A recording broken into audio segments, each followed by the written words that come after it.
বন্ধুরা, জীবনের সহজপাঠ চ্যানেলে তোমাদের স্বাগত। নতুন একটা সকালে আবার চলে এলাম তোমাদের সামনে। ঘরদোরের কাজকর্ম মোটামুটি হয়ে গেছে, তবে আজকে ছেলে এবং হাজব্যান্ড দুজনেই তাড়াতাড়ি বেরোবে, সেজন্য তাড়াতাড়ি উঠে পড়েছে। আর আজকে নিরামিষ রান্নাবান্না, তা টেবিলে সব কিছু বার করে রেখে দিয়েছি। আর ঘরদোর দেখাচ্ছি তোমাদেরকে, পরিষ্কার হয়ে গেছে। থাকো তোমরা আমার সাথে। মোটামুটি পরিষ্কার হয়েছে। আর কিছু দোকানের মালপত্র এসেছে, দেখো খাটের তলায় ব্যাগে করে করে এইদিকে রাখা আছে। এই সোফা ওপরে এনে রেখে দিয়েছিল।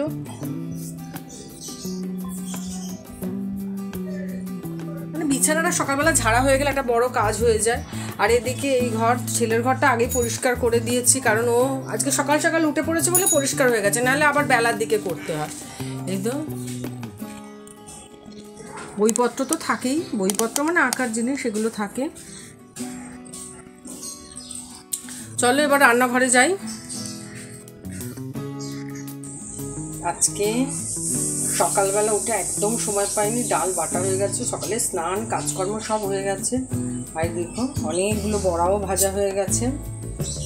আর এদিকে না চাটু বসিয়ে দিয়েছে, একটু ব্রেড সেঁকে নেব। ওদের মতো ভাত করা হয়ে গেছে, ডাল হয়ে গেছে। এদিকে না কালকের একটু নিরামিষ তরকারি ছিল, সেটা আছে।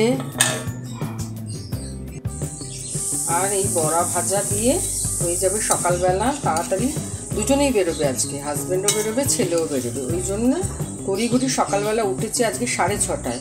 উঠে আজকে যেহেতু মঙ্গলবার, সব ঘরদোর পরিষ্কার হয়ে গেছে। স্নান করেছি, জামা কাপড় কেচেছি, ছাদে মেলাও হয়ে গেছে। আসলে উদ্যোগ নিলে ঠিক কাজকর্মগুলো হয়ে যায়, প্রতিদিন হয়ে ওঠেও না। ভাবি কি যে আরেকটু শুয়ে নিই, কিন্তু তাড়া থাকলেই তাড়াতাড়ি হয়ে যায়। আর এদিকে ভাত আর একটু উপর দিয়ে দিয়েছি, অল্প করে ভাত করে নিয়েছি। আর এই দেখো গাছটাকে এখানে এনে রেখেছি।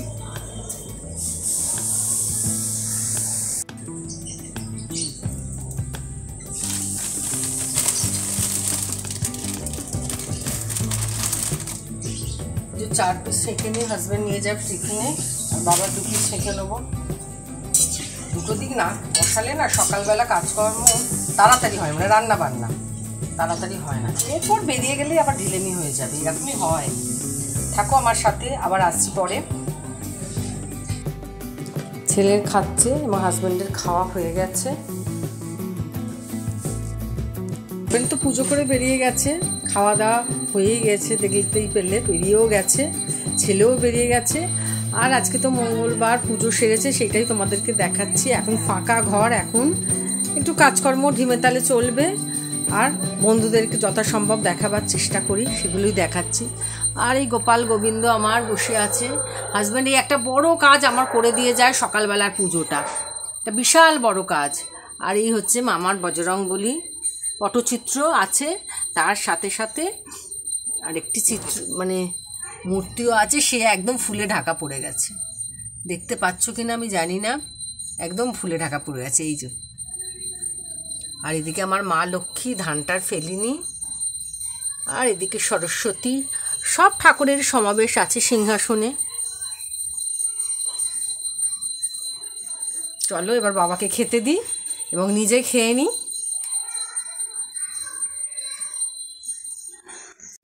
বাবাকে 2 পিস পাউরুটি, আর এদিকে একটু দইয়ের মধ্যে একটু চিনি দিয়ে দিয়েছি আগে, জানো তো। আর একটু রইলো, কালকে শেষ হয়ে যাবে, ডেটটাও শেষ আর দইও শেষ। আর এদিকে আজকে বজরংবলীর পুজো হয়েছে, লাড্ডু প্রসাদ আছে, একটা লাড্ডু দিয়ে দিই। আর একটা কলা। আর এই কলাগুলো না একদম বেশি দিন রাখা যায় না। কালকের কলা আজকে দেখো কীরকম নরম হয়ে গেছে। তো বাবা নরম কলা খায়, দিয়ে দিই। আর ছেলে তো খেতেই চাইবে না। আর কলা যখনই দিই না, এই পেছনের দুটো সাইডকে একটুখানি বাদ দিয়ে দিতে হয়, কারণ পেছনের সাইডের কলাগুলো আমি যখন এক ডাক্তারকে দেখিয়েছিলাম, বলে ওইগুলো খেলে নাকি পেটে কৃমি হতে পারে। সেই জন্য যখন এটা অভ্যাস হয়ে গেছে আমার, আমি কলা ওইভাবে দুটো দিক বাদ দিয়েই দিই, সে কাঁটালি কলাই হোক বা সিঙ্গাপুরি কলাই হোক। চলো এবার ওপরে যাই, বাবাকে খেতে দিয়ে দিই। উপরে চলে এসেছি বাবাকে খেতে দিতে। বাবা বসে আছে, জানে যে এই সময় খেতে দিতে আসি। আসলে যারা নতুন বধূ তাদেরকে বলছি, বাবা কিন্তু চোখে দেখতে পান না, তাই খেতে দিয়ে আমাকে বলে দিতে হয় কি কি আছে আজকে খাদ্যের তালিকায়। সেগুলোই বলে দিচ্ছি যে বাবা এই জিনিসগুলো আছে। আর বাবাকে স্নান না করা হয়ে থাকলে বাবাকে বলে দিই বাবা স্নানটা করে নেবে। এগুলো বাবা নিজে নিজেই করতে পারে। আসলে নিজের বসে বসে সব কিছু পরিচিত হয়ে গেছে, হাতের ছোঁয়ায় অনুভূতির মাধ্যমে সব কিছু বুঝতে পারে। তাই স্নান টানগুলো সেরে নেয়। জামা কাপড়গুলো আমরা পরে ধুয়ে দিই, বা এমনি যদি জামা কাপড় ধোয়ার হয় ধুয়ে নেয়, আর কাচাকুচিগুলো তো আমরাই করতে থাকি। এবার নিচে যাব, নিচে গিয়ে যে কাজকর্মগুলো আছে সেগুলো করব। তার আগে না বাবাকে সব কিছু পরিপাটি করে দিয়েই যায়, কারণ দেখতে পায় না, সব কিছু খুঁজে পাবে না, তাই চামচ টামচ সব কিছু রেডি করে দিয়ে এবার যাই নিচে, পরে থালা নিয়ে যাব। দেখলে বড়া ভাজা হয়ে গেছে, আমার পাউরুটিটা আছে, আমি খেয়ে নেবো। আর না কিছু ছোট ছোট বড়া ভেজে রেখেছি, এই দেখো কিছু ছোট ছোট বড়া ভেজে রেখেছি। এটা দিয়ে না তেঁতুল দিয়ে একটু মিষ্টি দেবো, দিয়ে চাটনি টাইপের করবো। এই দেখো তেঁতুল ভিজিয়ে রেখে দিয়েছি, এই যে তেঁতুল, খুব সুন্দর হয় খেতে। আর শুধু তো বড়ার তরকারি দিয়ে খাওয়া যাবে না, আর কোনো ভাজাভুজি করবো না, ভাজাভুজিটাকে এখন অ্যাভয়েডই করছি, সেই জন্য একটু পোস্ত বার করে রাখলাম। এইটা পোস্তটা পরে বেটে নেবো। পটল কতগুলো শুকিয়ে যাচ্ছে, পটল আলু পোস্ত করবো। আর দুটো ঝিঙে, ঝিঙাতে তো কিছুই বাড়বে না, মাত্র দুটো ঝিঙা পড়ে আছে, সেই ঝিঙা দুটো দিয়ে করে নেবো। আর এইদিকে দেখো বাসনপত্র এখনও পড়ে আছে, ওরা খেয়ে গেছে, এবার নিজে খেয়ে নিই, তারপরে বাসনপত্রগুলো মাজবো। আর এই দেখো আমি রিন সাবানের মধ্যে রেখেছি, যেগুলো ছোট হয়ে যায় সেই সাবানগুলোর মধ্যে রাখি। আর যে লেবুগুলো প্রতিদিনকার মানে খাওয়া দাওয়ার পর যে লেবুগুলো থাকে সেগুলো না খোসাগুলোকে এর মধ্যে রেখে দিচ্ছি। এগুলো সাবানের সাথে থাকতে থাকতে নরম হয়ে যায়, আর বাসনপত্র কিন্তু তেল চিটানি ভাব ছেড়ে যায় এগুলো দিয়ে মাজলে। আর তার সাথে সাথে তো প্রিল আছে, প্রিল দিয়ে মাজি। আবার আসছি তোমাদের কাছে খানিক বাদে। পোস্তটাকে না আগে শুকনো বেটে নিয়েছি, এরপর একটু জল দিয়ে কাঁচা লঙ্কা দিয়ে এটা রেডি করে নেব। আর এইদিকে ভাত টকবক করে ফুটছে, আর এদিকে বসিয়ে দিয়েছি পটল আর আলু ভাজা, কারণ এটা দিয়ে পোস্ত করব। একটুখানি ঝিঙে ছিল তার মধ্যেই দিয়ে দিয়েছি, আর চাপা দিয়ে দিয়ে রান্না করলে রান্নাটা সুস্বাদু হয় এবং খেতে খুব ভালো হয়। তাই রান্নাগুলো এবার করতে থাকি, আর নিজেও জলখাবার খেয়ে নিয়েছি। দেখো পোস্ত আমার প্রায় রেডি, প্রায় কি একদম রেডি হয়ে গেছে। আর না আমি সাদা পোস্ত করিনি আজকে, ছেলে আবার সাদা সাদা পোস্ত করলে খেতে চায় না, এইটা তাও না তরকারিভাবে খেয়ে নেবে, পোস্ত একদমও পছন্দ করে না, তাই একটু হলুদ দিয়ে পোস্তটা আজকে করলাম। তা নিরামিষ রান্নাবান্না না আমার বেশ ভালো লাগে। এখনকার বাচ্চা কাচ্চারা আর অত নিরামিষ রান্নাবান্না পছন্দ করে না। চলো অন্য রান্নাটার দিকে আবার এগোই। বড়ার তরকারি করার জন্য এখানে আলু কেটে নিয়েছি, লম্বা করেই কাটলাম, কারণ দেরি হয়ে গেছে তো, সরু করে কেটেছি, তাড়াতাড়ি হয়ে যাবে। এখনও সেই বড়ার টক করবো বলেছিলাম, সেটা বাকি আছে, আগে তরকারিটা বসিয়ে নিই। মিক্সার গ্রাইন্ডার থাকার জন্য খুব সুবিধা হয়। এদিকে বড়ার তরকারির মশলাটা করে নিয়েছি, দাঁড়াও তোমাদের দেখাচ্ছি। এই দেখো মশলা করেছি, এর মধ্যে টমেটো আছে, আদা আছে, কাঁচা লঙ্কা আছে, ধনে আছে, জিরে আছে, এই একটা পেস্ট করে রেখে দিয়েছি।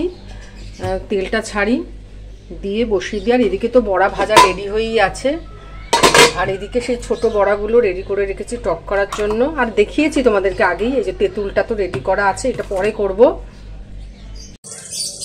জিরে ফোড়ন দিয়ে আলু ভাজাটাকে বলছি, আলুটাকে ভেজে নিলাম, নিয়ে এদিকে তো সব মশলা দেওয়াই আছে।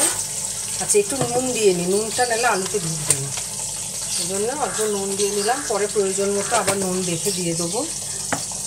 আর লোহার কড়াতেই রান্না করছি। আর এই যে দেখো মশলাটা দিয়ে দিলাম,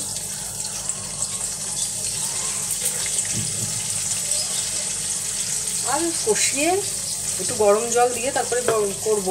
আর বড়াটা দিয়ে কিন্তু তুলে নিতে হবে, বেশিক্ষণ ফোটানো যাবে না, তাহলে বড়া ভেঙে যাবে। দিয়ে আর শেষে গরম মশলা, বেশ সুন্দর একটা নিরামিষ রান্না। ও হলুদ দিইনি, হলুদটা দিয়ে দিই, হলুদটা মশলার সাথে তখন অ্যাড করা হয়নি, তো হলুদ দিয়ে দিলাম। আর কালার আনার জন্য একটু কাশ্মীরি লঙ্কার গুঁড়ো দিয়ে দেবো, আর চিনি দিই না, পরে একটু লাগলে দিয়ে দেবো। ব্যাস একটু হতে থাক, কষানো হতে থাক, তারপরে জল। মশলা কষানো দেখো হয়ে গেছে, আলুও সেদ্ধ হয়ে গেছে, একদম আলু সেদ্ধ হয়ে গেছে। এবার ওই ইলেকট্রিক কেটলিতে না গরম জল করে নিয়েছি, এই কেটলি এই গরম জল দিয়ে দিলাম। জলটা একটু বেশি করে দিচ্ছি, কারণ বড়া দিলে না জলটা টেনে নেবে। একদম টকবক করে ফুটবে, আর আমি দেখাতে পারবো কিনা বলতে পারছি না। একদম টকবক করে জল ফুটবে, তখন একটু নুন মিষ্টি দেখে বড়াগুলো দিয়েই চাপা দিয়ে দেবো। বুঝেছো, একটু বেশি করে জল দিয়ে দিলাম, অনেকটাই জল, কিন্তু এই জল আর থাকবে না। যদি পারি তো আমি দেখাবো। দেখো, দেখি ঝোলটা দেখো টকবক করে ফুটছে একদম। এবার এই ছেড়ে দিলাম বড়া, এই ছেড়ে দিয়েই বন্ধ করে দেবো। একদম সব ছেড়ে দিই, অনেকগুলো বড়া তো জল টেনেই নেবে, হয়তো আমাকে পরে জল অ্যাডও করতে হতে পারে, এতটাই জল টেনে নেয়। হাতা টাতা পড়ে যাচ্ছে, এই চাপা দিয়ে দিলাম, দিয়ে এই গ্যাসটাকে আমি বন্ধ করে দিলাম, ব্যাস। এবার একটু গরম মশলা দিয়ে দিই।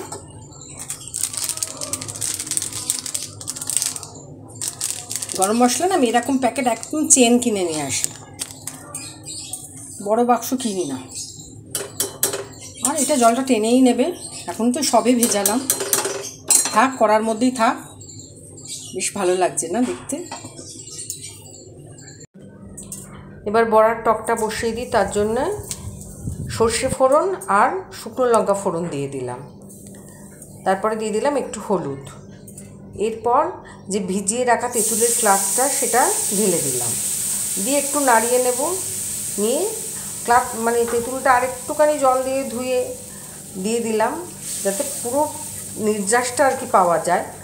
তারপরে একটু ফুটলে বড়াটা দিয়ে দেবো, একটুখানি নুন অ্যাড করব। যা কিছু রান্না করি না কেন একটু নুন না দিলে না, বলে না নুন না দিলে গুণ হয় না, খেতে ভালো লাগে না। আর চিনি দিয়ে দিলাম, যে যেরকম চিনি খাবে, কেউ যদি টক খেতে চায় শুধু শুধু টকও খেতে পারে, কিন্তু আমরা একটু চিনি দিয়ে খাই। দিয়ে এবার এটা চাপা দিয়ে দেবো। যখন খুব ভালোভাবে ফুটে উঠবে তখনই কিন্তু বড়াগুলো দিয়ে দিলাম, দিয়ে তারপরে একটু চাপা দিয়ে দেবো, জলটা একটু কমে আসবে, তারপরে নামিয়ে দেব। দেখো জল কম মানে মাঝামাঝি জল থাকাতে আমি নামিয়ে দিলাম, কারণ বড়াতে জলটা কিছুটা অ্যাবজর্ব করে নেবে। ব্যাস, আজকের রান্না মোটামুটি শেষ। এই 3 পদের নিরামিষ রান্না আজকে করলাম, আর খেতে কিন্তু দুর্দান্ত হয়েছিল, খুব ভালো লেগেছে আজকে নিরামিষ খাবার খেয়ে। কাজকর্ম সেরেই বসলাম, চুলটাকে একটু খুলে দিলাম, চুলটা তো সকাল থেকে বাঁধা অবস্থাতেই থাকে। আর দেখলে আজকে নিরামিষ পদগুলো রান্না করলাম। এবার তো খেতে দেবো, 2 বাজতে 10 মিনিট বাকি, বাবাকে খেতে দিয়ে নিজে খাবো, তারপর একটু বসবো মানে কি কিছু কাজকর্ম থাকে, মানে সেগুলো মন ভালো রাখার কাজকর্ম। মন ভালো সব কাজকর্মের মধ্যেই থাকে, তবে সেগুলো বিশেষ করে মন ভালো রাখে সেই কাজকর্মগুলো। আর প্রত্যেকে ভালো থেকো, সুস্থ থেকো, আর নিজেদের মতামত অবশ্যই জানি। আর আমি তো জানি আমার বন্ধুরা আমার সাথে আছে, আমার পাশে আছে। তাই আজকের মতো টাটা।